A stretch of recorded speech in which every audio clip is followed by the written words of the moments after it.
Позитивно. Это во многом обусловлено доверительными, дружескими отношениями, которые сложились между лидерами наших стран. В ходе встречи президентов была подписана декларация об углубленном стратегическом партнерстве. А мы дали ясный сигнал всему миру о том, что Россия и Алжир нацелены на проводить независимую внешнюю политику и отстаивать свои национальные интересы, невзирая на беспрецедентное давление Запада.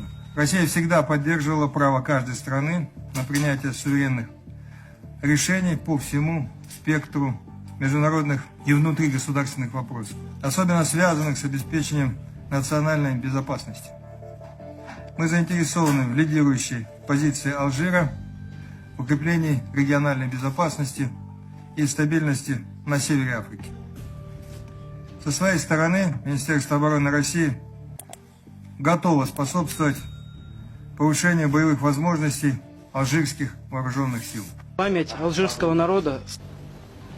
ممتاز. على كل حال، بداية من التعاون العسكري في حد ذاته، نجد بأن الجزائر كانت لأول مرة تشارك في مناورات عسكرية داخل روسيا في أوستيا الشمالية، بالإضافة أيضا إلى مشاركة الروس في مناورات عسكرية وكذلك تدريبات مشتركة هنا في الجزائر مع الجيش الجزائري، وعليه فأوجه التعاون في هذه الحالة